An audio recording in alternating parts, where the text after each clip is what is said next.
Bom, boa noite a todos. Eu estou me sentindo honrada de estar aqui podendo falar com vocês. Um grupo tão especial que está com essa coragem de vir com esse friozinho, sair de casa, às vezes vir direto do trabalho, das aulas.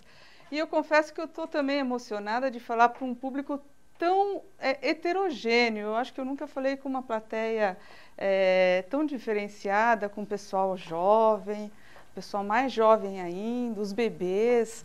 Então, assim, eu vou tentar usar uma linguagem que atenda a todos. Então, se estiver falando de uma forma muito complicada, levanta a mão, posso usar termos que vocês não entendam. E também, se eu estiver falando coisa muito básica, fala hoje. Isso já cansamos de ver. A professora Liz já perguntou quem veio aqui nas outras palestras, então talvez tenha até um pouquinho de sobreposição, se alguém falou de estrelas. Mas eu preparei a apresentação de uma forma que tenta apresentar coisas talvez não tão novas para quem já assistiu várias, mas tem umas surpresinhas para o final. Gente, formação estelar é mais ou menos assim como essa imagem que vocês estão vendo aqui. Tem uma questão aí meio nebulosa, obscura, que você não sabe direito no que vai dar, mas que no fim gera aí um grupo de estrelas brilhantes e fabulosas, né? Na verdade, a gente sabe de onde vêm as estrelas, elas nascem nesse tipo de nuvem interestelar. A gente sabe, quando elas são jovens, que características elas têm, e um dos grandes desafios da astrofísica atual é entender essa passagem, como é que a partir da nuvem chega na estrela, porque a gente começa a trabalhar numa região de um domínio espectral complicado de ter um detalhamento do que está acontecendo, e são objetos muito distantes e por isso para a gente aparecem muito pequenininhos, então fica difícil de resolver espacialmente, né? Então essa que seria um pouco a surpresa que eu ia contar no final, que é a parte da pesquisa que eu faço nesse entendimento da passagem aqui do objeto nuvem para chegar no objeto estrela. Você viu que o astrônomo é metido, né? Para a gente, uma nuvem, uma estrela é um objeto. Põe numa caixinha que tudo bem. Então, eu dividi a apresentação em 3 partes. Primeiro, eu vou precisar dar uma aulinha. O professor não aguenta ficar sem ficar ensinando, né? Então, eu vou dar uma aulinha aqui, falando quase que do final da história, das propriedades das estrelas. Aí sim eu falo um pouquinho da formação estelar, dentro do que dá para passar de uma forma mais genérica possível, e finalmente eu falo da pesquisa. Então vamos tentar não perder muito tempo. Vou começar nessa parte das propriedades das estrelas. Primeira pergunta, onde que estão as estrelas, né? Bom, estão no céu, óbvio, né? A gente olha para o céu, vocês vieram aqui olhar o céu para ver estrelas e outros objetos, né? E eu vou começar falando dessa parte do céu que eu selecionei para falar. É um céu aqui do hemisfério sul, dá para reconhecer aqui pelo Cruzeiro do Sul, né? Que é a nossa constelação, logotipo aí de todas as nossas associações. E vou começar já de cara desmistificando alguma coisa para vocês, para quem não ouviu falar ainda, que as constelações são grupos aparentes de estrelas, porque a gente está tendo uma visão projetada. Essas estrelas estão distribuídas numa versão tridimensional, mas daqui a gente vê todas nessa forma achatada. E os antigos olhavam para isso, deviam ter um céu maravilhoso, né, sem poluição luminosa, e eles associavam figuras mitológicas a essas constelações, esses grupos de estrelas. E é interessante que cada grupo, cada região na Terra tinha uma visão do céu meio que diferente. Na Europa se via assim, pelos gregos, por exemplo. Já aqui na América do Sul, os índios viam a constelação quase que tomando o céu como um todo, usando a própria Via Láctea que está aqui, já vou falar um pouquinho, como parte dessas constelações indígenas, né? Mas então são figuras que os homens inventaram, até tem os tracinhos aí ligando, que não existe isso, a gente faz só para se orientar e ver, por exemplo, aqui o Centauro, aqui o Cruzeiro do Sul. Então eu escolhi essa região do céu porque ela tem vários elementos que eu vou abordar. Primeiro, onde é que nós estamos na galáxia? Nós estamos na Via Láctea e nós estamos dentro da galáxia, então nós não conseguimos daqui de dentro ter essa visão maravilhosa do que é realmente a nossa galáxia, que é uma galáxia espiral muito linda, né? Daqui a gente vê só uma faixa, né, de estrelas, às vezes até de forma bem difusa, porque elas estão muito juntas e distantes, nós não conseguimos discernir esses objetos. E aí que os gregos, vendo essa faixa brilhante no céu, deram o nome de caminho de Leite, que a gente chama de galáxia, com G maiúsculo, que é um nome, a galáxia, ou a Via Láctea, aí, vindo do latim, é a mesma coisa, é a nossa galáxia. Então, a gente tem aqui as estrelas constituindo a nossa galáxia, que é uma centena de bilhões de estrelas na nossa galáxia. Para a gente falar de estrelas em outras galáxias fora da nossa já fica mais complicado, porque se daqui a gente já não consegue discernir muito bem, imagine nas outras galáxias, mas a gente está chegando lá, já estamos conseguindo ter equipamento para ver mais longe. Então, tudo que eu vou estar falando aqui na parte de formação estelar é da nossa galáxia, é da nossa região mais próxima. Tá? Um outro elemento que tem aqui, que eu quero chamar a atenção, já vou chamar a atenção das duas, são essas estrelas, Alfa Centauro, que vocês já ouviram falar, porque a estrela mais próxima do Sol está a cerca de 4 anos-luz apenas, e é a mais brilhante da constelação do Centauro. Já na constelação do Cruzeiro, a gente tem, por exemplo, Gama Crux, que até você percebe um brilhozinho mais avermelhado, né? Dá para ver, o pessoal aí do fundo está conseguindo ver um pouquinho avermelhado? É porque ela é avermelhada mesmo, né? E aí, nota que interessante, né? Aqui quase tem o mesmo brilho que essa, um pouquinho mais aqui, né? E vocês acham que então essa estrela é realmente mais brilhante que essa? É igual? Então, vocês já sabem a resposta, né? Pode ser que essa aqui seja muito mais. Pode ser não, porque se aqui ela está quase que equiparada, ela certamente é mais brilhante, porque ela está a 90 anos-luz, enquanto que a Alfa Centauro está a apenas 4. Ou seja, para chegar lá em Gama Crux, a luz, que tem a velocidade mais rápida que a gente conhece, leva 90 anos para chegar. Então, se ela está aparecendo brilhante aqui como a Alfa de Centauro, é porque ela é muito mais brilhante. E a distância realmente vai afetando o brilho que a gente observa. Então, todos esses elementos que eu falei aqui, eu vou estar abordando para falar das características das estrelas.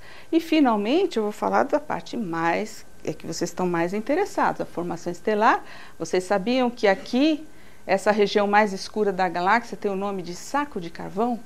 Porque os antigos olhavam e viam quase que um buraco na galáxia ali. Eles falavam, ali não tem estrela. Hoje a gente sabe que as estrelas na galáxia estão distribuídas uniformemente no plano da galáxia. O que você pode ter, que é o caso dessas regiões mais escuras aqui, é a presença das tais nuvens interestelares, que são constituídas de gás e de poeira, que bloqueiam a passagem de luz das estrelas que estão atrás dessas nuvens, ou seja, entre nós, observadores, e as estrelas do fundo da galáxia. Então, essas nuvens são tão densas que elas não deixam passar a luz das estrelas que estão lá, sim, né? Mas a gente não está conseguindo ver.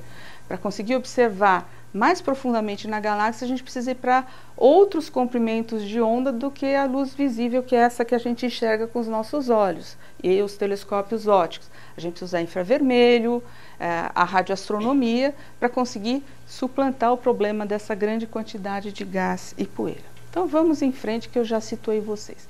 As estrelas são todas iguais?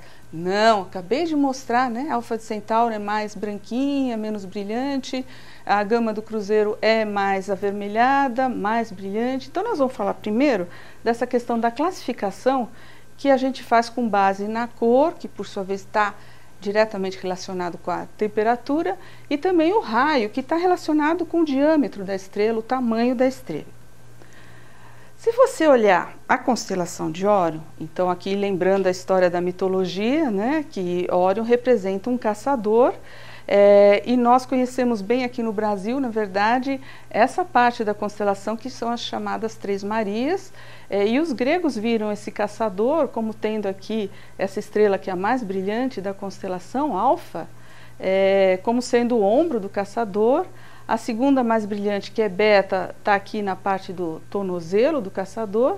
E as Três Marias corresponde aqui ao cinturão de Órion. Tá? Se você olhar com um binóculo, você vai identificar que essa estrela Alfa Orionis, que também é chamada Betelgeuse, ela é mais avermelhada, porque ela é mais fria.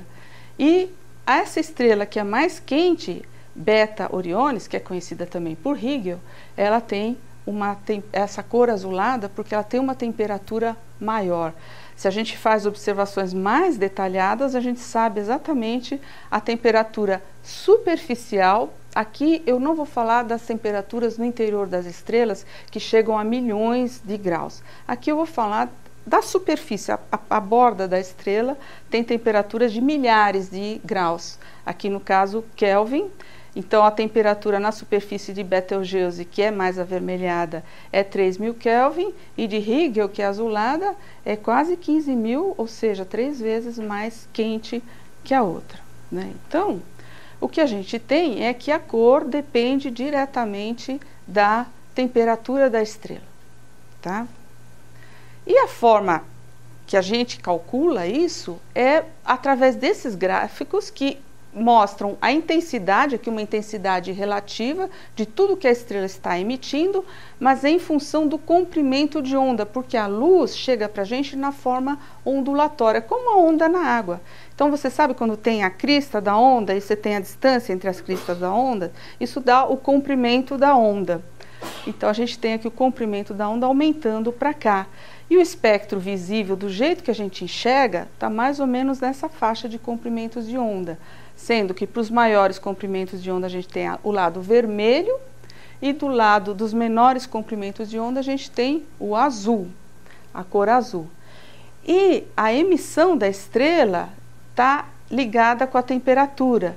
Aqui, por exemplo, tem a curva, né, representando toda a emissão da estrela em todo o espectro, com uma estrela que tenha 30.000 Kelvin. Olha onde cai o pico do máximo da emissão dessa estrela, na região aqui, indo para o lado do ultravioleta. E nessa estrela de 3.000, olha onde está o pico de máximo de emissão dessa estrela mais fria. Está na região do infravermelho, depois do vermelho. Ou seja, é esse tipo de gráfico que representa, o que indica a cor da estrela relacionada com o quê? Temperatura, tá? Outra coisa interessante é que se a gente calcular aqui todos os pedacinhos embaixo dessa curva, a gente tem a porção total de energia que foi emitida pela estrela, o que a gente chama do fluxo total emitido pela estrela. E isso, ele é proporcional, esse símbolozinho aqui, para quem não conhece, é proporcional. Quer dizer, não importa muito o que vem aí nessa equação, mas o que é importante saber é que é proporcional à temperatura à quarta potência, ou seja, você pega 3.000 Kelvin, multiplica por ele 4 vezes esse número, e você vai ter o quanto esse fluxo é grande. Agora, imagina se em vez de 3.000 eu colocar 30.000 aqui. Vai dar um fluxo muito maior, tá? Então, é o que está representado nesse gráfico.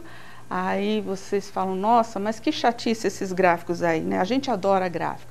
Eu acho que esse faz vocês entenderem um pouquinho melhor. Esse seria o espectro de uma estrela de temperatura superficial da ordem de 6.000 Kelvin, que é como o Sol. Aí você vai falar, o Sol emite apenas nessa região aqui principal do visível, onde está acontecendo o máximo de emissão do Sol? Não, ele emite também nesse lado aqui do infravermelho, só que com intensidades um pouquinho menores. E também emite no lado do ultravioleta, que vai também caindo as intensidades conforme você vai indo para os menores comprimentos de onda. Então, o que a gente tem é que a cor da estrela, que é amarelada do Sol, vem por conta desse máximo que está acontecendo exatamente ali no amarelo. Tem gente que diz que vai meio para o verde, né? Eu já ouvi dizer que esse comprimento de onda onde tem o máximo mesmo de emissão está até mais para o verde, mas o nosso olho não tem essa sensibilidade. Então a gente acaba enxergando o Sol amarelo. Mas no fundo a gente diz que o Sol emite essa luz natural, que a luz branca é na verdade a mistura de todas essas luzes aqui que compõem o arco-íris. Vocês sabem que para a gente ver o arco-íris, a luz precisa passar por uma espécie de prisma. No céu passa pelas gotinhas de água e forma um arco-íris. Mas é o prisma que faz a luz se dividir em vários comprimentos de onda, ser decomposta. Quando a gente observa no total, antes de passar pelo prisma, a gente chama isso de luz branca. É a mistura de todas as cores, tá? E o tamanho das estrelas? Aqui eu estou até exagerando, eu coloquei para comparar o tamanho da órbita da Terra, que é 215 vezes o raio do Sol, comparado com o tamanho da órbita de Marte, que é 325 vezes o raio da nossa estrela, comparado com o quê? O raio de uma estrela gigante chamada Betelgeuse, que eu já contei para vocês, que é aquela gigante de Órion, Alfa Orionis, que é vermelha. Ela tem um raio de 300 vezes o raio do nosso Sol. Bom, a gente sabe que aquele brilho intrínseco das estrelas que eu chamei de luminosidade, ele vai ser proporcional ao fluxo total emitido na estrela e a área da esfera, para quem não viu, mas eu acho que aqui todo mundo é grandinho, já deve ter visto que a área de uma esfera é 4πr², o raio da esfera ao quadrado. Então, se a gente multiplicar a área total dessa esfera, que é a estrela, pelo fluxo emitido, a gente tem esse brilho intrínseco que é a luminosidade das estrelas. Mas a gente viu também que o fluxo ele é proporcional à temperatura à quarta. Então, se no lugar desse fluxo total aqui eu colocar o T à quarta, eu fico com uma expressão perdão, para a luminosidade da estrela como sendo proporcional ao raio ao quadrado e à temperatura à quarta. Então, são esses dois parâmetros que vão fazer a estrela ser mais brilhante ou menos brilhante, não da forma que a gente enxerga aqui, porque aí a gente tem esse problema da distância afetando aí o brilho aparente. Mas se você considerar o brilho intrínseco que foi realmente emitido, vai depender do tamanho, com o raio variando com o raio ao quadrado, e da temperatura variando com o raio à quarta. Anotaram aí? Vai cair na prova, hein?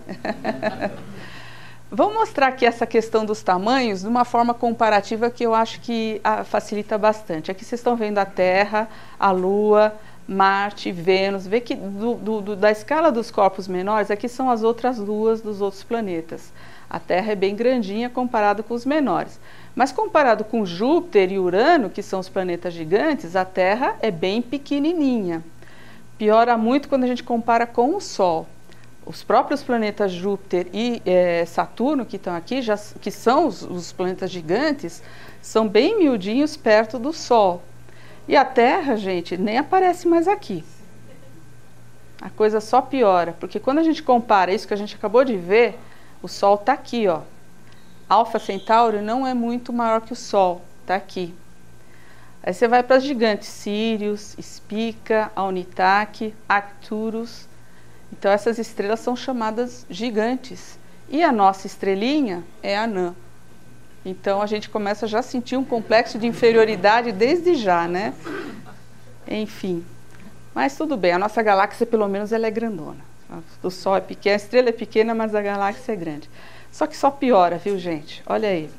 Quando a gente já coloca o Sol comparado com as estrelas supergigantes, ele já sumiu. É esse pontinho que está no centro da órbita de Mercúrio e a órbita de Vênus que está sendo colocada aqui como comparação. Ou seja, a gente tem quase que uma supergigante como Gama Crux. Quem é Gama Crux? A tal que está a 90 anos-luz, que eu falei que ela parecia fraquinha. Olha o tamanhão dela aqui. Lembra que eu falei que a Alfa Centauri era parecida com o Sol? Então, é óbvio que aqui ela vai aparecer quase brilhante, porque ela tem tudo isso de superfície para estar emitindo bastante luz para chegar até a gente, tá? Então, é desses tipos de estrelas que a gente vai falar logo mais nas comparações das estrelas. Isso, como é que a gente compara esses diversos tipos de estrelas? A gente usa um diagrama chamado HR, já vou contar por quê. Aí vocês vão poder chegar em casa e se exibir para todo mundo em casa, que vocês sabem o que é um diagrama HR. E falar um pouquinho de aglomerados estelares, até porque o Tasso já me contou que vocês vão conseguir, eu espero, observar alguns aglomerados estelares hoje, né? Mas primeiro, antes de chegar no diagrama HR, eu vou falar de uma forma comparativa com um exemplo do dia a dia. Quem é pai e mãe aqui já deve ter visto na vida alguma coisa como isso aqui, né? Vocês estão reconhecendo? É uma comparação de peso e altura para cada idade que a criança tem, né? É azulzinho porque é de menino, das meninas era cor-de-rosa. Pelo menos no meu tempo era assim, não sei como é que está hoje em dia, né?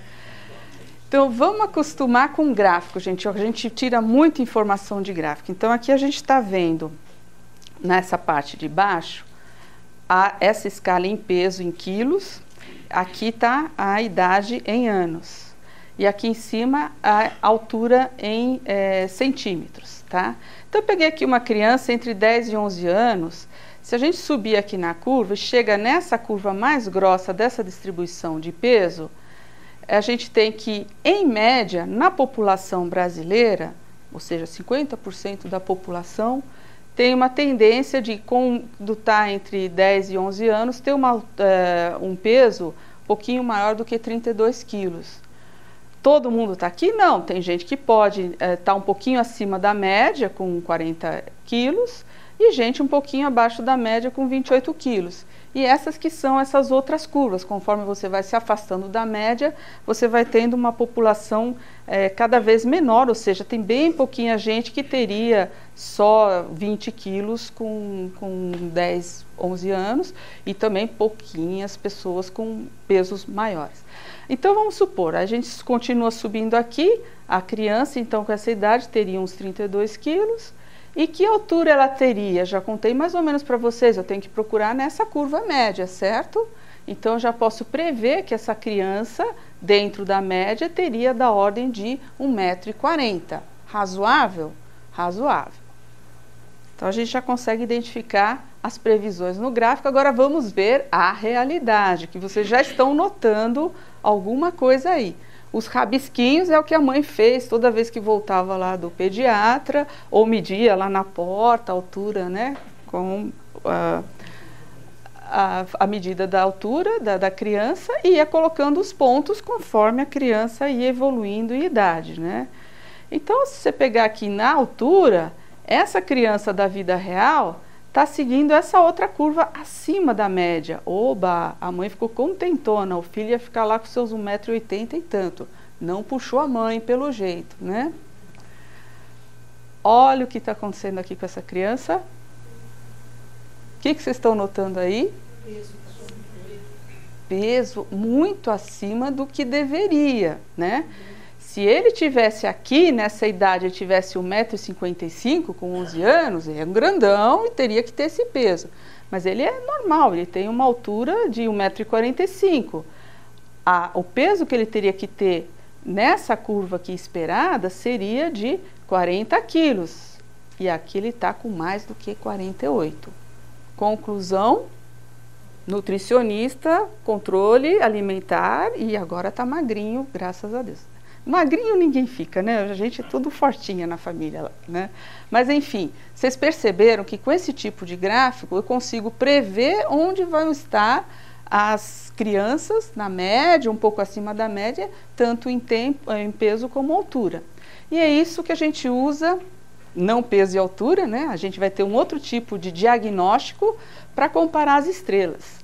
E essas classes de estrelas, elas estão baseadas nessa luminosidade que eu falei para vocês, que é o quanto ela realmente está irradiando em função do seu tamanho e da sua temperatura, comparado então com a própria temperatura superficial. Então a gente vai procurar correlacionar esses parâmetros e comparar diferentes estrelas que têm diferentes tipos espectrais. O que é um tipo espectral? É alguma coisa que está relacionada com a temperatura e, portanto, com a cor.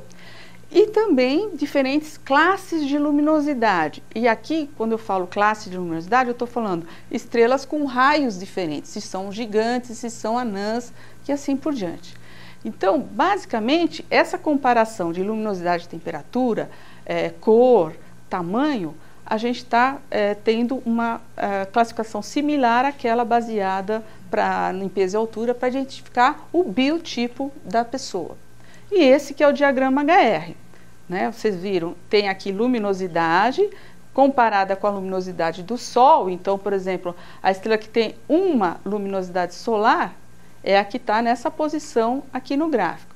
E aqui a temperatura, aí tem uma coisa esquisita que os astrônomos inventaram, que nesse gráfico a temperatura cresce para o lado meio contrário do que a gente está acostumado. Normalmente o gráfico aumenta para lá. Mas é uma convenção. Então aqui estão as estrelas mais quentes à esquerda do diagrama e as estrelas mais frias estão à direita. E aqui estão os tais dos tipos espectrais que eu falei, são essas letrinhas que mostram mais ou menos a temperatura. Né? Uma estrela do tipo M tem uns 3.000 Kelvin e é mais avermelhada. E uma estrela de uns 20.000 Kelvin tem tipo espectral B e vai aumentando até chegar no O. O Sol, por exemplo, é uma estrela do tipo G, que está aqui. E aí a gente tem também essas linhas azuis mostrando o quê? O tamanho da estrela, os raios. Então, por exemplo, uma estrela que tenha um raio solar é aquela que tem o mesmo tamanho que o Sol. Então, aqui para o lado, subindo para o lado direito, a gente tem os maiores raios, chega até 1000 vezes o raio do Sol, e para o lado oposto, caindo para cá, tem os menores raios em termos de raio solar. Ou seja, nesse lado estão estrelas bem menores que o Sol, por isso que aqui a gente tem as anãs, e aqui as estrelas bem maiores que o Sol, que é onde estão as gigantes, e além de existirem as gigantes, temos também as supergigantes que estão nessa região do diagrama HR. Né? Uma coisa que eu queria chamar a atenção é essas faixas, essas regiões, elas são bem delimitadas, as estrelas não aparecem em qualquer lugar nesse gráfico. Ou elas estão aqui, nessa chamada sequência principal. Quem veio nas outras apresentações já ouviram falar na sequência principal? Sim? Do que era a sequência principal? Não vai cair na prova não, só para saber. É a fase da evolução estelar em que a estrela se encontra a maior parte do tempo da sua vida, porque é a maturidade da estrela. Ela não está nem nascendo e nem morrendo. E para o caso das estrelas, isso faz quase a vida toda dela, ela fica nessa faixa aqui, sem mudar de temperatura, como o Sol que está aqui, com seus 6.000 de superfície, e sem mudar de raio, ou seja, a luminosidade não aumenta nem diminui. Aí depois, conforme a estrela evolui, ela pode mudar e ficar em posições diferentes aí no diagrama HR, tá? Ah, esqueci de contar por que é HR, né? Muita gente vai falar assim, porque nesse eixo é H e nesse é R, né? Nada a ver, gente. É o Hertzsprung, que aliás é um cara bem moderninho, esse cabelo, tem um aluno que tem um cabelo igual a esse aqui. E o Russell, né? Eles trabalharam juntos e elaboraram esse diagnóstico que a gente usa até hoje. Na vida real, se você colocar várias estrelas nesse gráfico, comparando luminosidade e temperatura, você tem toda essa distribuição de estrelas na sequência principal, na região de anãs brancas, supergigantes e as gigantes aqui. E aqui eu estou introduzindo, além dos raios que eu já tinha contado para você, as idades.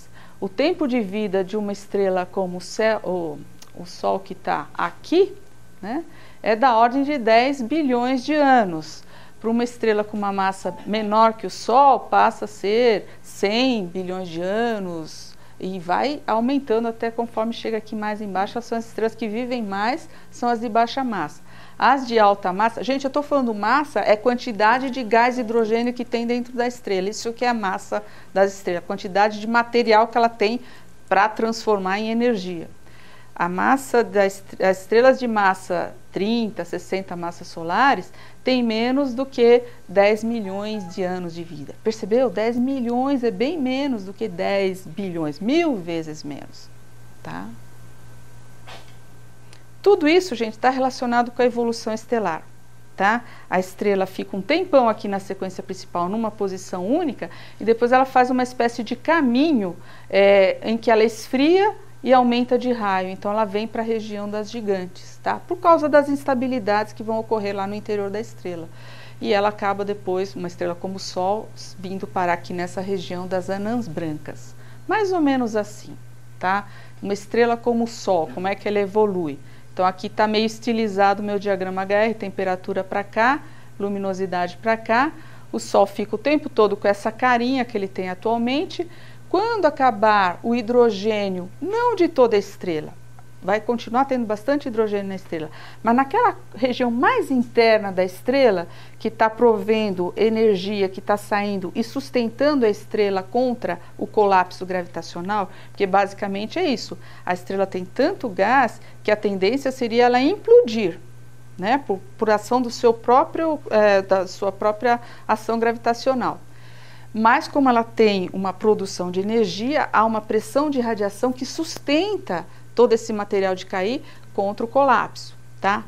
Mas se lá no centro acabar o hidrogênio, e por que ele vai acabar? Porque ele está se transformando em um outro elemento, que é o hélio, e ali depois não vai ter condições do próprio hélio se transformar num outro elemento para continuar produzindo energia, ou seja, encerra-se a produção de energia no núcleo principal da estrela, e ela começa a produzir energia nas camadas mais externas, e aí a estrela não aguenta e se desarranja totalmente e sai dessa região aqui de temperatura e luminosidade e vai para, olha, vai para não significa que ela foi embora no espaço, ela vai mudar de posição nesse diagrama para uma situação de uma superfície mais fria e maior, por isso ela vai ficar aqui, numa maior luminosidade e menor temperatura, que é a chamada gigante vermelha. Então, gente, a gigante vermelha é uma estrela que está caminhando para a morte. Vi lágrimas em alguns olhos aqui, hein? Acontece, né?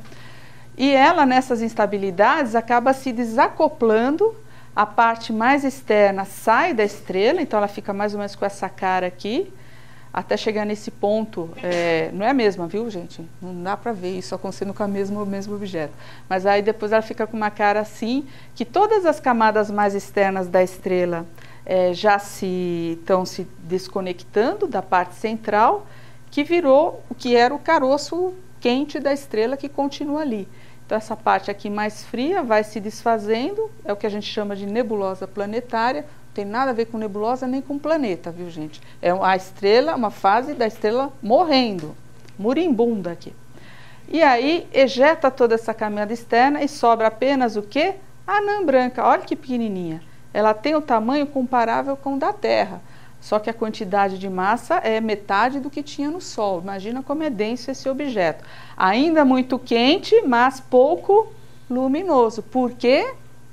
Superfície pequenininha, não tem por onde emitir. E aí acaba esfriando e ela vira uma anã negra e acabou tudo. Morreu. Simples assim. Aí fala bem rapidinho das famílias das estrelas, e a gente, quando compara as estrelas em forma de grupos, daqueles grupos que nasceram juntos, a gente consegue direitinho avaliar como está o estado evolutivo daquele aglomerado, né? E por que eu estou pondo aí um monte de abelhinhas? Alguém tem ideia? É assim, gente, a gente usa esse termo aglomerado de estrela que para vocês pode não significar nada, porque a palavra aglomerado a gente usa para outras coisas.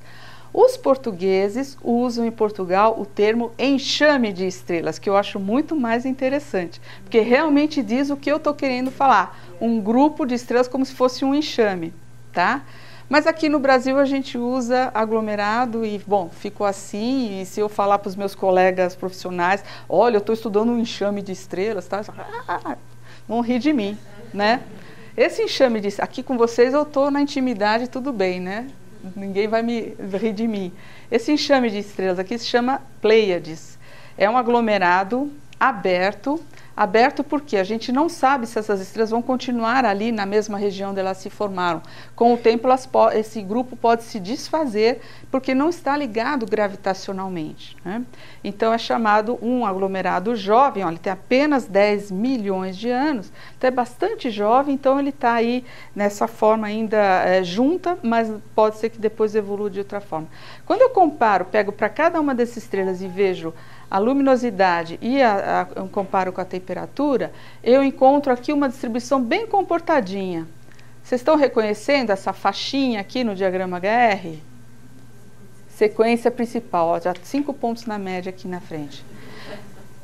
Batata, eu sei que esse aglomerado é jovem porque todas as estrelas estão na sequência principal. Olha esse aqui, Ômega Centauro, é um aglomerado globular. Ele tem esse nome porque ele forma esse enxame todo concentrado numa região única. Ele está ligado gravitacionalmente desde que se formou há 10 bilhões de anos, né? Bem mais velho que o anterior. E olha o que aconteceu com o diagrama HR. Tem um pedaço da sequência principal. Cadê o outro pedaço da sequência principal? Para onde foram? Para o ramo das gigantes. Saiu daqui. Lembra que eu falei que essas que tinham massa maior, que fica aqui em cima, tinha tempo de vida menor? Então, esses 10 bilhões de anos foram suficientes para elas já morrerem, ou estarem a caminho de morrer. Por isso, você bate um olho num diagrama HR desses, você fala, é aglomerado velho, óbvio. E até pela curvinha aqui você consegue até determinar a idade. Porque conforme vai envelhecendo mais, essas aqui vão vir parar aqui. Então, um diagrama HR de um aglomerado mais velho ainda, teria menos estrelas aqui e algumas aqui. Só sobraria o rabicho aqui da sequência principal, porque elas vão continuar lá vivendo trilhões de anos, como a gente já viu. No ômega Centauro, como é que fica a distância entre as estrelas? Ah, muito próximas. Ali naquela região mais central mesmo, elas estão bem próximas. Você quer saber a escala de tamanho mesmo? Isso eu não sei dizer, mas é coisa muito, eu não teria o valor assim em unidades de Parsecs, essas coisas, mas em tamanho angular são segundos de arco. Não sei, Tasso, você que é o especialista aí de observação. Alguma coisa como 1/10 de ano-luz. 1/10 de ano-luz, olha só, eu não tinha essa informação, né? Mas é porque justamente elas foram formadas ali, agora eu vou começar a contar, né? Porque elas ficam assim, foram formadas todas de uma mesma região, muito juntas, e não saíram dali. Isso que é bacana, elas não foram cada uma para um lado, né? Então elas estão dentro de uma escala de tamanho de um embrião de uma nuvem formadora de estrelas, tá? É coisa de poucos parsecs ou poucos anos-luz aí. Então agora vamos falar do que vocês querem ouvir mesmo, que eu achei que eu me estendi muito na aula aí. Elas nascem nas nuvens interestelares. Ah, isso eu já sabia. O que são esses grãos de poeira que tem nessas nuvens que as tornam assim tão escuras? São partículas como as da fumaça de cigarro, né? Ah, mas eu vejo através da fumaça de cigarro. Mas coloca um monte de fumaça de cigarro, assim, mais do que essa sala cheia, super densa. Você não enxerga nada do outro lado. É mais ou menos isso que acontece nas nuvens interestelares. E vocês veem que tem regiões assim, esses gruminhos que vão formando na nuvem, que vão ficando, adquirindo a característica necessária para a nuvem entrar em colapso e se fragmentar e formar as estrelas. Basicamente, sim, um berçário, já 5 pontos na média para você também. Já acertou que é o berçário das estrelas. Basicamente eu vou falar dessas 4 etapas e aqui nesse esquema desses estágios eu estou falando das ordens de grandeza de idades, né, num período da ordem de milhares de anos, 10 mil anos, a gente tem essa estrutura da nuvem colapsando, né, por conta dos processos iniciais lá que já deram a ignição para a formação estelar. Forma-se então um grumo da nuvem, que vai ter tamanhos de 10 a 10 mil vezes a unidade astronômica. Já ouviram falar? É a distância da Terra até o Sol, é chamado uma unidade astronômica. A gente usa bastante isso no sistema solar, então aqui tem quase 10 mil vezes a distância da Terra ao Sol. Olha as temperaturas envolvidas, de 10 a 300 Kelvin, é muito frio. A formação estelar começa num processo muito frio, gente. Não é explosivo, não é quente, é frio. Depois de uns 100 mil, 1 milhão de anos, a gente já tem uma estruturinha assim, em forma de disco protoplanetário, né? Mas ainda tem camadas da nuvem aqui do resquício, e esse objeto tem da ordem de 1000 unidades astronômicas e temperaturas variando de 100 a 3.000 Kelvin. De 1 milhão a 10 milhões de anos, a gente já tem a estrela revelada, e aqui umas estruturas que estão sendo, vamos dizer, limpando o disco. Adivinha o que está acontecendo ali? Está nascendo o planetinha. Até chegar nessa situação, né, de 10 milhões a a 10 bilhões de anos, em que você tem uma estrutura com 100 unidades astronômicas, mais ou menos o tamanho do sistema solar mesmo, e temperaturas aí, aqui eu acho que está errado, teria que chegar a 6.000 para falar aqui da temperatura da estrela. Então, etapa por etapa, só para vocês não saírem dizendo que eu falei muito rápido. Então, a partir da contração da nuvem, a nuvem está contraindo, mas ela também está girando. Então, é formado esse embrião, vamos chamar de embrião aqui, que é um casulo denso de gás e poeira, que futuramente vai gerar a protoestrela, é o nome que a gente dá para uma estrela bebê que está se formando. Então, esses efeitos aqui combinados, né, de rotação e de contração, vão causar uma transformação da distribuição da matéria, que começou aqui de uma forma quase que esférica, né, para chegar numa estrutura mais achatada, tá? Esse efeito combinado da rotação do sistema com a contração que está acontecendo vai levar o material principalmente para o centro, que é para formar a própria estrela, ou seja, a nuvem, gente, gera junto estrela e sistema de planetas. O disco protoplanetário é do mesmo material usado para formar a estrela.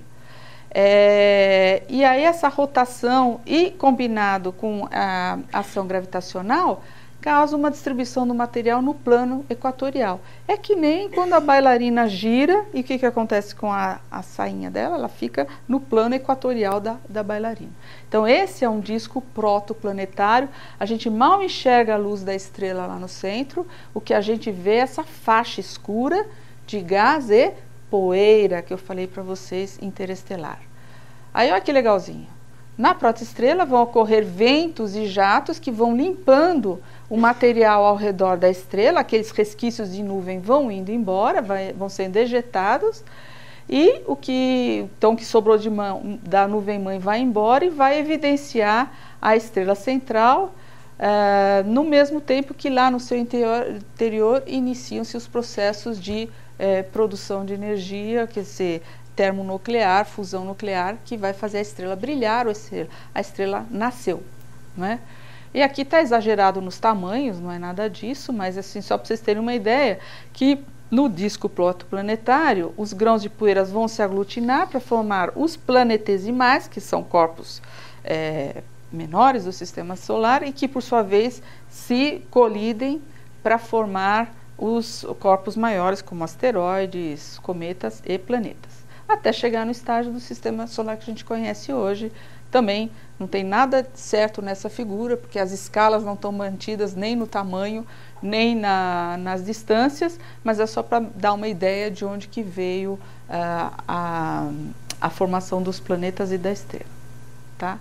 Agora vou entrar nessa terceira e última parte, que provavelmente ninguém ainda viu, que é da minha pesquisa nessa área. Eu estudo essa nebulosa, chamada nebulosa da gaivota, porque ela tem esse formato aqui bonitinho de uma asa, né, que é um berçário estelar. Na prática, a gente não trabalha assim com as imagens bonitinhas, né, a gente tem uma visão mais crua da nuvem, em preto e branco mesmo, mas vocês veem que tem um nível de detalhamento muito maior aqui, né, e é uma nebulosa de reflexão que fica na constelação de Cão Maior. Então essa nebulosa recebe, essa região como um todo, recebe o nome, vamos dizer, profissional de Canis Major R1, que a gente vai abreviar por CMA-R1 para encurtar toda vez que eu for falar dessa nebulosa. E o que eu faço mesmo é caracterizar essa região estudando por meio de raio-x e também usando espectroscopia óptica de multi-objetos. Eu gosto de falar esse nome completo porque fica chique, mas é mais fácil do que parece. É claro que a gente não trabalha sozinho, né? Isso aqui é coisa que vem desde o tempo de doutorado dessas minhas duas ex-alunas que trabalharam comigo no mestrado e agora são pós-doutorandas, a Beatriz Fernandes e a Thaís Santos Silva, que trabalharam também lá em Paris com o meu ex-supervisor de pós-doutorado. Então é quase tudo em família, né? Eu trabalhei com ele nessa nuvem e as minhas orientadas também, e formamos um grupo aí que está desvendando esses mistérios. E para colaborar na família também tem o Aníbal, meu marido, que é astrônomo também, e hoje é diretor lá na Universidade Federal do ABC do curso de Engenharia Aeroespacial. Então você vê que a astronomia não é só para olhar as estrelas, a gente pode olhar os foguetes também, né? Dá para combinar as coisas aí. Eu estou mostrando aqui essa imagem também da gaivota, agora da forma que a gente realmente está acostumado, né? Norte para cima, leste para lá, é uma imagem direta do céu. E essas curvas aqui estão mostrando uma emissão em 100 micrômetros que está relacionado com o infravermelho distante, é um comprimento de onda muito grande que revela a poeira fria da nuvem. Então você vê esses contornos aqui mostrando que, além da parte visível, que é essa do fundo, que a gente vê com o telescópio óptico, se você observar no infravermelho, você vai ter o que? Nuvem de poeira. Então está associado ali gás, poeira e a presença das estrelas. Mas antes, por que eu falei de raio-x? O que tem a ver com eu olhar o esqueleto das estrelas? Porque é isso que vocês estavam pensando, né? Que eu fico olhando o esqueleto das estrelas. Mais ou menos, né? Na verdade, quando eu vou olho para essa nuvem aqui e falo assim, bom, tá cheio de estrelas. Todos esses pontinhos aqui são estrelas. Quais delas são jovens? Difícil, né? Para qual delas eu vou apontar o telescópio e confirmar se ela é jovem mesmo? Difícil, não dá para olhar para todas. Então eu preciso de um indício, por exemplo, raio-x, que está muito relacionado com a característica jovem das estrelas. Então a gente usou raio-x nessa nuvem. Por quê?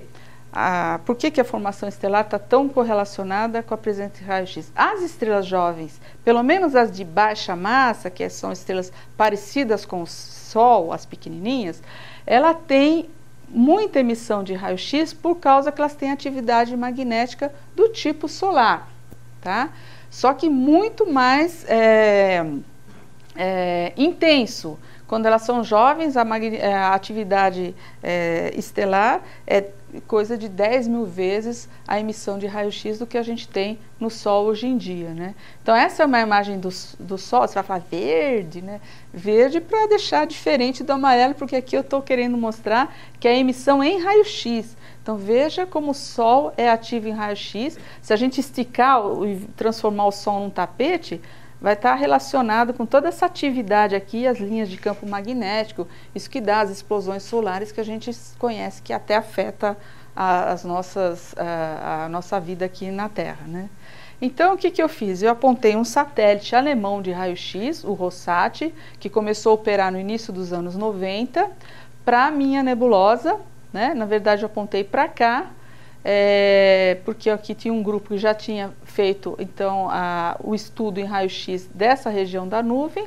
Esse contorno em cinza está mostrando mais ou menos o campo em que a gente conseguiu adquirir dados com esse satélite em raio-x. Então, sobreposto aqui a imagem de fundo que é no visível, aqui está em negativo porque fica mais fácil de realçar. Eu tenho esses contornos em pretinho aqui, mostrando todos os lugares onde eu tenho fonte de raio-x. Raio-x, estrela jovem, para onde que eu aponto o telescópio agora para tirar o espectro? Onde tem os contornos, ficou mais fácil de encontrar onde estão as estrelas jovens, certo? E aí a gente tem então uma forma já de detectar pelo menos as candidatas.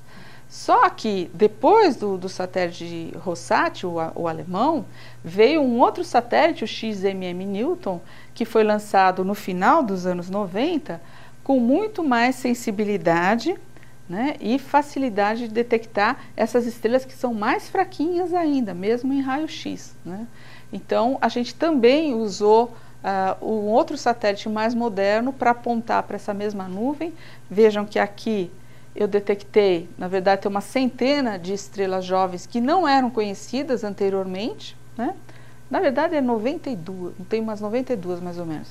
E depois, quando eu apontei o XMM Newton, em homenagem ao grande pai da física, a gente nunca pode esquecer de dar os créditos para quem conseguiu explicar muita coisa para a gente, eu obtive tudo isso aqui, tem 400 estrelinhas nesse pedaço aqui, tá? Olha como melhorou, apesar do meu campo de visão ter diminuído muito, lembra que antes cobria todinha a nuvem aqui, né?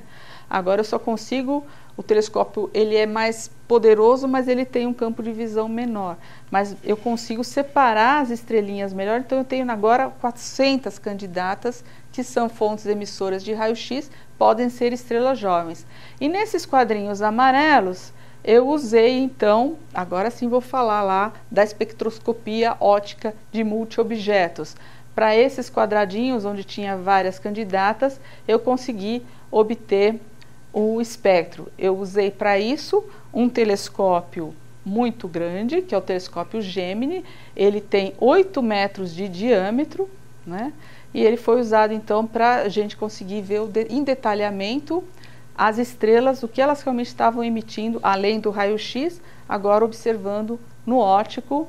Esse telescópio, ele pertence ao Brasil de uma certa forma, porque o Brasil faz parte de um consórcio, contribui para manter esse telescópio, desde lá das origens. Então é um dos grandes projetos que o Brasil entrou alguns anos atrás. Como a professora Liz falou no começo da apresentação, a astronomia está sempre se envolvendo nesses grandes consórcios internacionais. Por quê? Para a gente é ótimo, eu consigo falar, olha, quero usar esse telescópio, me dá aí umas noites de tempo. Pensa que é assim fácil? Eu tenho que concorrer com todo mundo, né? Mandar projeto, pedir e provar que eu vou conseguir produzir resultados com eles. Não é fácil conseguir o tempo, mas para nós brasileiros é uma oportunidade. E por isso mostra a importância da gente estar nos grandes consórcios. Você fala, bom, o que é 8 metros de diâmetro? É isso, gente. É quase essa sala aqui, é um espelho de um telescópio que é tão grande que você precisa de ter atuadores aqui trabalhando embaixo do espelho que fazem correções de até 1/10.000 vezes a espessura de um fio de cabelo. Ele consegue alterar a superfície do telescópio, porque se ele não for perfeitamente liso, a interação da luz com essas imperfeições pode estragar totalmente a imagem, né? Então é um espelho fantástico. E aqui, meio para resumir o que eu fiz com esse telescópio, desculpem até eu estar usando aqui um slide em inglês que eu já tinha de outro trabalho, mas é porque não é para vocês se preocuparem muito com o que está escrito aqui. O que eu quero mostrar é esse tipo de estudo que eu faço, que é baseado em 2 linhas principais, linhas espectrais do hidrogênio, chamada H-alfa, e essa aqui do lítio, que aparece aqui em absorção, nesses precisos comprimentos de onda, e que me indicam a juventude da estrela. A presença do lítio, gente, é muito interessante, porque o lítio vem do meio interestelar, entra na estrela.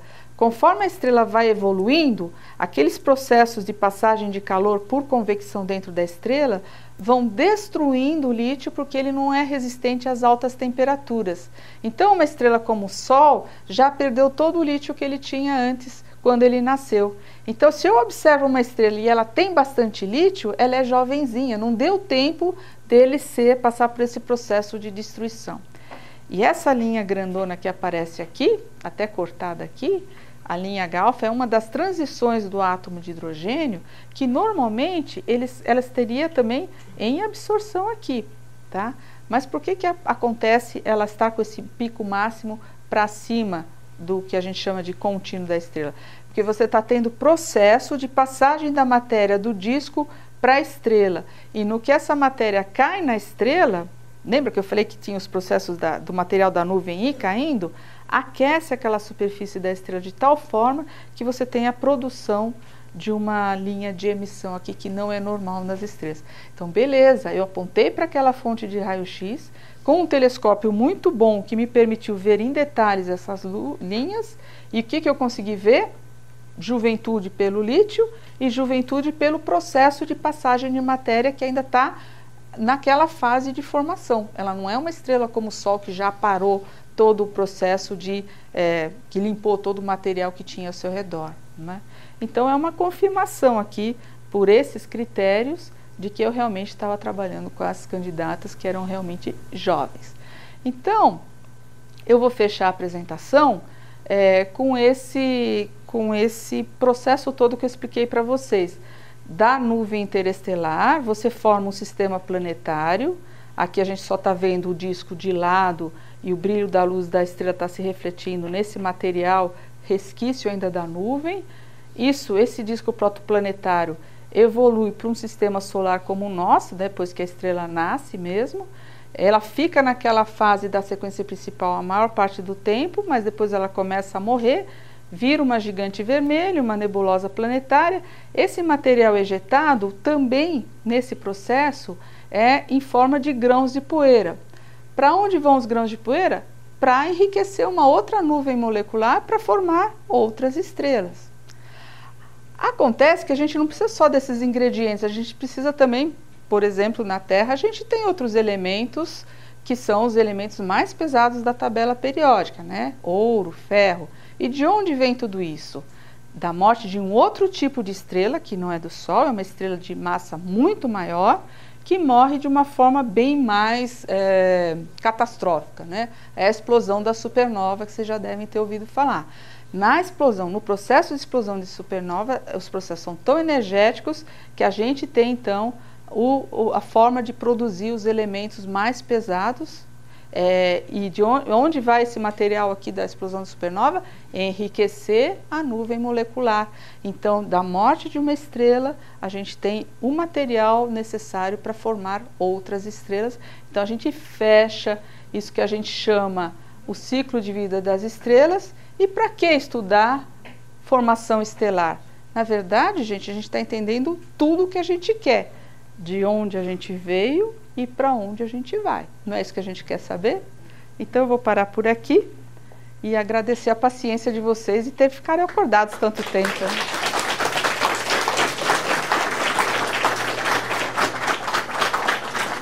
Eu larguei minha água.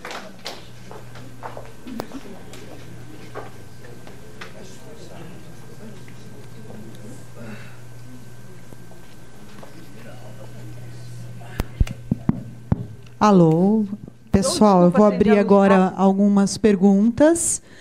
Já tem uma pessoa na fila. Quem quiser fazer pergunta para a professora, levanta a mão. Temos 2 pessoas na fila, 3. Já abre mais.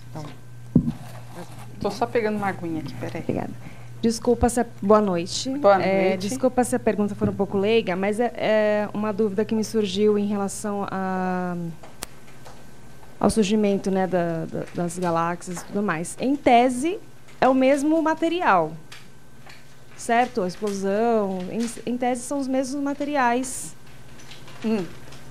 Por que aqui, por exemplo, em outras galáxias não tem outro planeta, ou a gente ainda não sabe, planetas como o planeta Terra? Se em tese são os mesmos materiais quando tem a explosão. Com certeza tem. A gente não consegue ver. Entendi. A gente mal consegue ver as estrelas individuais nas outras galáxias. Então, a gente precisa, você viu esse telescópio grandão.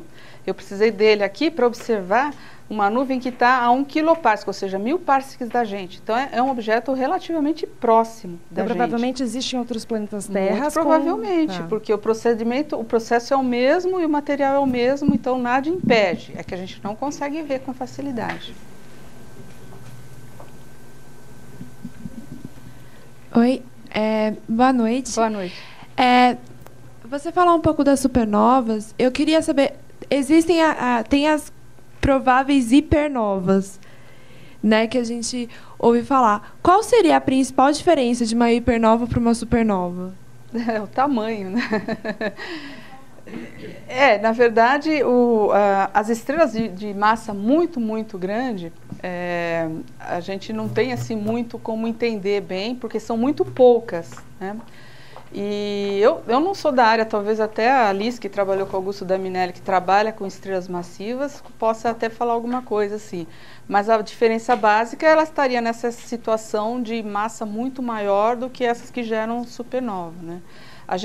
Essas supernovas, elas normalmente são aquelas estrelas que têm 8, 10 massas solares, mas a gente pode, em princípio, ter estrelas de 100 massas solares. O problema é que são muito poucas, então a gente não sabe para onde olhar. Quando a gente vê, de repente, já está explodindo, né? E, em geral, nas outras galáxias. Então, é mais complicado ainda, que a gente não consegue ver os detalhes, né?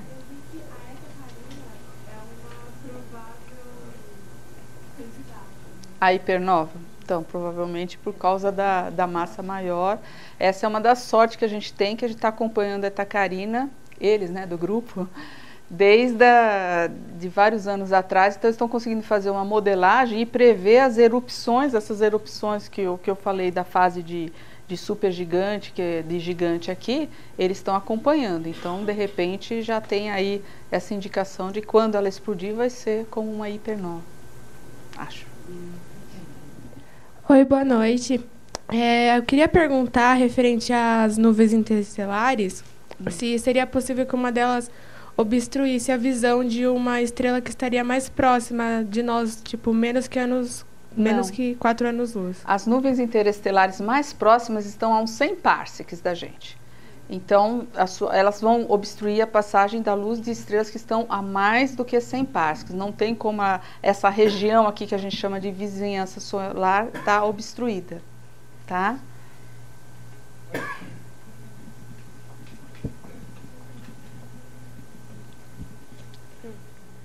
Boa noite. Eu queria perguntar exclusivamente sobre o Sol. Eu vi uma reportagem, um documentário, que falava sobre a destruição do Sol. Segue alguma coisa de verdade dizer que o núcleo vai virar um diamante gigante? É bonitinha essa ideia, né? Porque falou que depois que acabar todo o hélio e entrar em colapso, ele vai virar... É mais ou menos a história que eu contei. Então, assim, o Sol atualmente, lá no seu núcleo principal, está queimando. A gente chama queimar como se fosse combustão, mas é fusão nuclear, né? É um combustível nuclear. Então, ela está transformando hidrogênio, que está no centro, em hélio. Aí, esse núcleo de hélio vai crescendo e vai consumindo o hidrogênio do núcleo. Vai chegar um ponto que essa parte principal do centro da estrela só tem hélio. E continua tendo hidrogênio nas camadas seguintes. Esse hidrogênio continua queimando porque tem a condição necessária, que é altíssima temperatura e altíssima pressão, para você fazer fusão nuclear. Gente, fusão nuclear é muito facinho, né? Eu só tenho que aproximar uma carga positiva com outra carga positiva e juntar. Fácil, né? Não, tem a repulsão. Todo mundo aprendeu na escola que cargas de sinal iguais se repelem. Então você precisa ter uma pressão muito alta e uma temperatura muito alta para elas terem tanta energia cinética que colidem e fazem a fusão. Então, no núcleo principal do Sol, a gente nunca vai ter a temperatura necessária para fazer a fusão de hélio com hélio, porque o hélio tem 2 prótons no seu núcleo. Então, agora, a repulsão entre 2 cargas positivas contra 2 positivas. Precisa de uma energia muito maior. Então, realmente, quando acabar o hidrogênio do núcleo central, os processos acontecem nas camadas mais externas, mas lá de dentro não. Então, ela começa a implodir e, ao mesmo tempo, ejetar o que está sobrando ali. E nesse colapso sobra a anã branca, que a gente tem colegas, inclusive um colega chamado Kepler, né? Kepler Oliveira, a mãe já sabia que ele ia ser astrônomo famoso, né? Lá do Rio Grande do Sul, ele estuda as anãs brancas e tem lá umas estruturas que eles associam lá as ligações dos carbonos, né? Você sabe que o carbono, tanto você pode fazer grafite como diamante, muda só a ligação da outra coisa. E aí eles usam esse exemplo da estrela de diamante, né? Mas vai acontecer. Sim, o Sol vai virar uma anã branca. Em resumo, é isso que eu acho que é melhor a gente lembrar. Oi, Jane. Aqui, oi. Você falou sobre a nebulosa do seu estudo, que ela é uma nebulosa de reflexão, certo? Sim. Qual que são as características da nebulosa de reflexão e a de absorção? Na verdade, a gente tem 3 nuvens, 3 tipos. A escura, né, que talvez é o que você esteja chamando de absorção, que na verdade você não deixa passar a luz da estrela, por causa da alta densidade de poeira ali. Porque o gás permite passar, é a poeira que atrapalha. A de reflexão é que ela é difusa, então tem uma estrela ali atrás, a luz vai bater nesses grãos e como ela é difusa, não é muito concentrada, o grão reflete, a gente acaba vendo a nuvem brilhando pelo efeito de reflexão. Mas a gente tem também uma nebulosa que eu não falei, que é de emissão. Aí os fótons muito energéticos que saem das estrelas vão interagir com as moléculas ou com os átomos, os elétrons que estiverem livres ali na nuvem e vai haver uma emissão da própria nuvem. Então é o que a gente chama de nebulosa de emissão. Ela brilha também, mas a gente sabe que é um brilho próprio, não é só a reflexão da estrela que está lá escondidinha. Respondeu? Beleza. Boa noite. Eu queria fazer uma pergunta porque eu percebi que o sistema de criação das estrelas ele meio que se autoalimenta. E depois de algum tempo a gente sabe também que alguns elementos mudam pela formação das estrelas. Esse processo, se eu não me engano, ele se chama de entropia, e se não for, eu queria saber se a entropia, como ela entra nesse ciclo de formação do nascimento das estrelas. Não, não tem. Aqui a gente não está falando disso. Se eu entendi bem o que você está perguntando, o processo de realimentação é um processo químico, né, de produção, vamos dizer, do material, que é a poeira, e também dos elementos químicos que vão enriquecer a nuvem. Então, assim, a nuvem interestelar está lá, presente, perto onde morreu uma estrela, né? Se ela for uma supernova, ela vai espalhar esse material e a nuvem vai se enriquecer. Agora, o processo em si da formação, às vezes até pode ser, como é que fala? Ter uma ignição por conta da onda de choque que a supernova passa pela nuvem e que faz, porque nem todas as nuvens estão necessariamente formando estrelas. Elas precisam ter alguma coisa que faça com que elas colapsem e até se fragmentem para gerar os tais dos casulos que eu tinha comentado, que vão depois virar as estrelinhas, entendeu?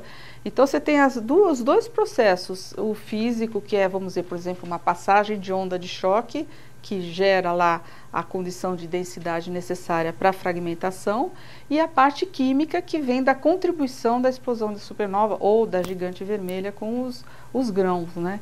A entropia que você está falando, eu acho que é um processo mais físico, assim, que a gente pode associar a um laboratório, alguma coisa de manutenção de calor e tudo mais, né? Conservação de calor, de energia, que não é o que eu estava abordando aqui. Pessoal, eu sei que várias pessoas pediram para fazer perguntas, mas a gente chegou no limite do nosso tempo, né? A gente tem que dar continuidade à atividade.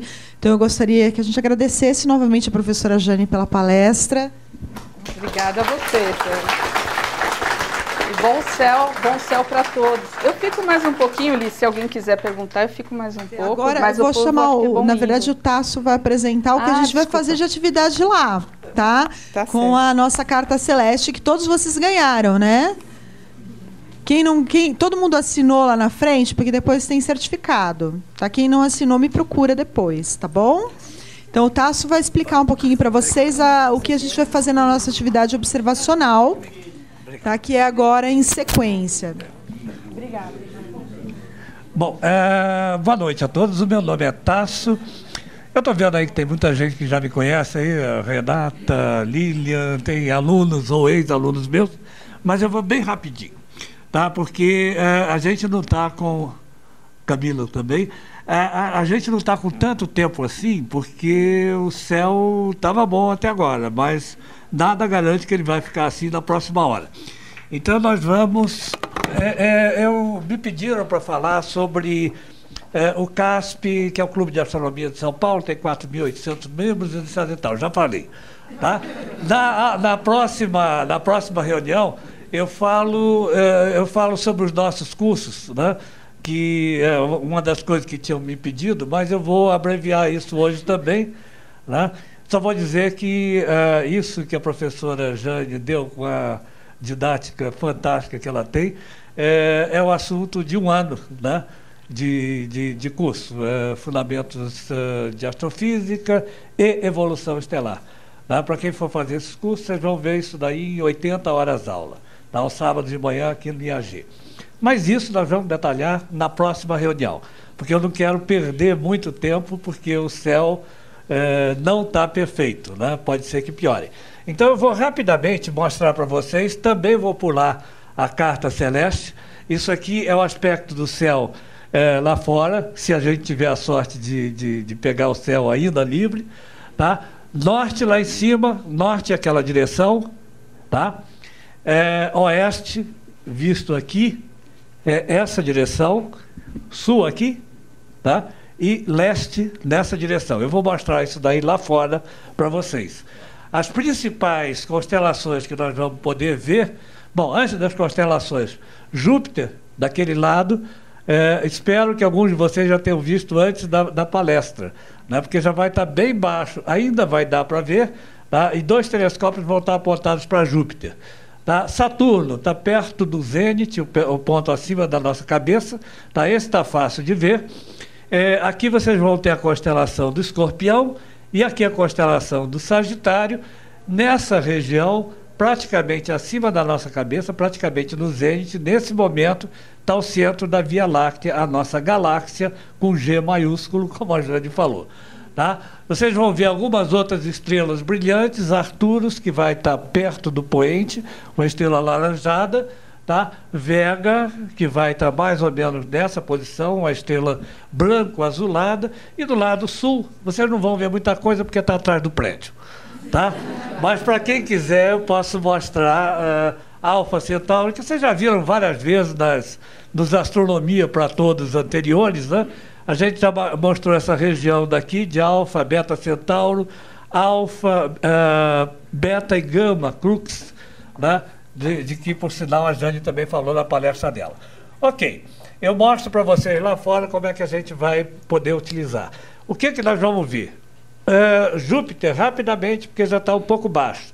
Tá? Vocês vão ver as 4 luas galileanas mais ou menos nessa posição. Só que vocês não vão ver assim. Imaginam que vocês estivessem vendo assim. Tá? Io, tá? A mais próxima de Júpiter, vai estar nessa posição.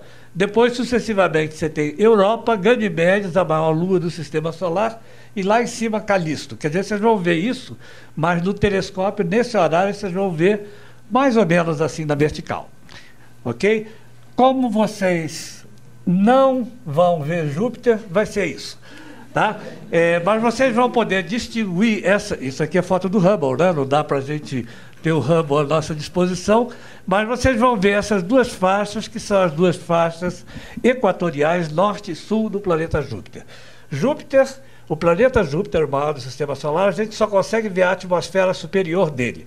Tá? O planeta Júpiter é basicamente um gigante gasoso, tá? Um gigante de hidrogênio, mas a região superior, a atmosfera superior de Júpiter, é feita principalmente de metano, amônia, fosfina, são moléculas, porque lá já é bastante frio, né? Tá? E o que a gente vê, essas faixas que a gente vê coloridas, correspondem a nuvens muito altas sobre a superfície joviana, jupiteriana, se eu preferir. Depois nós vamos ver Saturno. Tá? Saturno está na melhor posição possível para a gente observar os anéis. Tá? Que se dá mais ou menos a cada 14 anos. Tá? E vocês vão ver do lado esquerdo ou acima, né? Para quem, dependendo da orientação que vocês, ou do telescópio que vocês estiverem utilizando, tá? Vão ver o satélite Titã. Por que eu disse que é a melhor posição? Porque a órbita de Saturno, Saturno dá a volta, digamos assim, em torno do Sol, a órbita de Saturno é de aproximadamente 29 anos. Saturno completa uma órbita mais ou menos a cada 29 anos. Tá? Durante esse período, tá? Em relação a nós que estamos aqui na Terra, tá? O eixo de Saturno é um pouquinho inclinado em relação ao plano da órbita da Terra, vocês vão ver, durante os 29 anos, Saturno em diferentes ângulos, como é mostrado aqui. Tá? Existem situações, como aconteceu, por exemplo, em 2009, em que o plano da órbita dos anéis está contido na nossa linha divisada, quer dizer, você não vê os anéis. Né? Você vê quando muito, dependendo do telescópio, você vê um risquinho preto no meio. Tá? E aí o pessoal se sente assim meio frustrado, né? Assim meio enganado. Né? Esse não é Saturno, não. Eu sei, cadê os anéis? Né? Então espera mais alguns anos e gradativamente você vai ver isso aqui. Nós estamos na época de máxima abertura. Tá? Por isso que eu falei que é a melhor época para observar Saturno. Com um bom telescópio, acho que daquele telescópio maior, o automatizado aqui do IAG, tá? Vocês conseguem ver 3 anéis basicamente, ou melhor, 2 anéis pelo menos, o céu de São Paulo não é essa coisa, separados por uma divisão, tá? Que é chamada divisão de Cassini. Tá? Cassini o nome Giandomenico Cassini ou Jean-Dominique Cassini, dependendo de se você é italiano ou é francês. Quando o filho é bom, né? Todo mundo quer, né? Todo mundo quer, tem um monte de pais. Né? Os anéis, na verdade, não são 2. Na verdade, são milhares. Tá? E eles são feitos de fragmentos de gelo ou rocha coberta por gelo, tá? Com o tamanho da ordem de 1 metro em geral, os menores, até o tamanho aí de um caminhão, de uma jamanta. Tá? Uns 10, 20 metros, alguma coisa assim, que estão todos orbitando como se fossem pequenas luas o planeta Saturno. Tá? por uma configuração que é mantida estável por outras luas que funcionam como luas pastoras, como a gente chama. Tá? Para quem quiser, a gente explica isso daí melhor lá fora. Titã, que vai ser vista como um pontinho acima de Saturno, é a maior lua de Saturno e a segunda maior do Sistema Solar. Foi descoberta pelo Christian Huygens em 1660, tá? E é uma das possíveis, uma das prováveis, talvez, candidatas a ter algum tipo de apresentar algum tipo de vida, né? E quando eu estou falando vida, não é o Mr. Spock que vai sair daqui do lago, né? Bactérias, nós estamos falando de micro-organismos e assim por diante. É uma das possibilidades do Sistema Solar. Na próxima palestra, nós vamos ter o professor Enos falando sobre o Sistema Solar, ele vai entrar mais em detalhes certamente sobre isso. Mas Titã é uma boa candidata, assim como a Europa, talvez um satélite de Júpiter, talvez no Oceano Submerso e talvez até Marte. Ok? Aqui eu vou passar batido, apenas para ter uma ideia. A Jane mostrou também, em relação aos tamanhos, Júpiter e Saturno tem aproximadamente 10 vezes o raio da Terra, né? Só que Saturno, veja, é muito pouco denso, com a densidade menor do que a densidade da água, o que quer dizer que se você colocar Saturno no imenso oceano, Saturno boia, né? Júpiter afunda muito, mas afunda, né? E as temperaturas são muito baixas. Isso aqui não está em centígrados, não está em Celsius. Isso está em kelvins, ou seja, você tem que diminuir, tem que subtrair 273. Então, nós estamos falando de menos de 100 graus centígrados abaixo de zero. Bom, nós vamos tentar ver, porque estão no zênite, né, dois aglomerados abertos daquele que a professora Jane falou para vocês. Tá? E ela falou do diagrama HR, Hertzsprung-Russell, falou para vocês dos aglomerados estelares jovens e aglomerados antigos. Nós vamos mostrar dois exemplos de aglomerados jovens, que são esses que estão pertinho da cauda do escorpião, estão aqui nesse momento, tá? Os aglomerados Messier 6 e Messier 7. M7 tem o apelido de Ptolomeu, porque Ptolomeu colocou no catálogo dele no primeiro século depois de Cristo, né? E eles aparecem aqui melhor na fotografia. Esse é M7, esse é M6. Dois aglomerados abertos de estrelas, ou seja, estrelas, um aglomerado de estrelas muito jovens. Tá? Essa é a aparência dos dois aglomerados, M7 está à esquerda, Ptolomeu, e M6, a borboleta, está aqui à direita. Vista com pequenos telescópios semelhantes aos que vocês vão ver aqui. Não esperem ver uma coisa assim. Tá? Nós estamos em São Paulo, né? Isso aqui é um telescópio pequeno. Tá? Mas a gente consegue saber desse aglomerado, né, que ele está à distância de quase 1000 anos-luz, em torno de 300 parsecs, mais ou menos, para quem perguntou o que era parsec, né, e tem cerca de 200 milhões de anos de idade. Ou seja, não é um aglomerado muito antigo. Tá? Esse aqui, então, tem borboleta, né? Está à distância um pouco maior, 1.600 anos-luz, e tem 100 milhões de anos de idade. Isso parece muito, mas você pode lembrar, por exemplo, que o nosso Sol tem 5 bilhões de anos. Tá? O terceiro objeto que eu gostaria de mostrar para vocês, se o tempo ajudar, está aqui no meio, aquela bolinha amarela ali, é o aglomerado globular, né, antigo, Messier 22, M22. Essa é a posição, essa é a constelação do Sagitário, tá? Que está na posição, está exatamente aqui, na posição próxima ao zênite, né, no centro da Via Láctea, e ele não é tão fácil assim de ser visualizado num céu poluído como o de São Paulo. De certa maneira, vocês estão sendo cobaias, né? Porque nós vamos tentar observar isso aqui, que não é um objeto tão fácil, vamos torcer para o tempo tá bom, né? Visto por um pequeno telescópio seria mais ou menos isso, tá? Agora visto por um grande é isso, né? É um aglomerado que está bem mais longe, são 10.600 anos-luz, tem 12 bilhões de anos. Como a Jane mostrou para vocês, é mais ou menos da mesma idade que Ômega Centauri. Tá? Os globulares estão todos no halo da Via Láctea, no halo da galáxia, e todos se formaram mais ou menos ao mesmo tempo. Ele está muito longe, tá? né? Ele está muito longe, muito em termos, né? Quer dizer, comparado com o Alfa Centauri, por exemplo, que está aí no nosso quintal, 4 anos-luz, esse aqui está muito longe. Mas está dentro da Via Láctea. Tá? Não está em Andrômeda, não está na grande nuvem de Magalhães, que está a 170 mil anos-luz, ou Andrômeda, que está a 2 milhões e meio. Tá?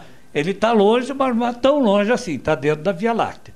E, essencialmente, uma coisa interessante, 12 bilhões de anos. Se a gente fala de estrelas jovens, de aglomerados jovens, como a Jane mostrou, nós estamos falando de coisas que têm 10 milhões de anos, ou 20, ou 100 milhões de anos. Compara com a sua idade. Se você... Oi? Está fechando? Fechou? Fechou? Vamos ter que esperar mais um pouquinho. Se você pensar um pouquinho, 12 bilhões de anos, imagina que você tenha 30 anos e você é um aglomerado globular. Tá? 30 anos, dá mais ou menos 365 vezes 30, dá mais ou menos 10 mil dias. Tá? A relação de um aglomerado globular para um aglomerado aberto é mais ou menos de 1 para 1000. Quer dizer, se você fosse um aglomerado globular com 30 anos, você teria sido um aglomerado aberto com 10 dias de idade. Né? Essa é mais ou menos a relação das idades que nós estávamos falando e que você vê no diagrama HR. Você vê claramente através do ponto de inflexão que a Jane mostrou. Tá? Mas nós vamos dar uma parada por aqui. Tá? Vamos tentar observar, talvez a gente tenha que observar nos buracos, aí você tem que ter um pouquinho de paciência. Né? Mas vamos tentar observar esses objetos. Tá? Obrigado.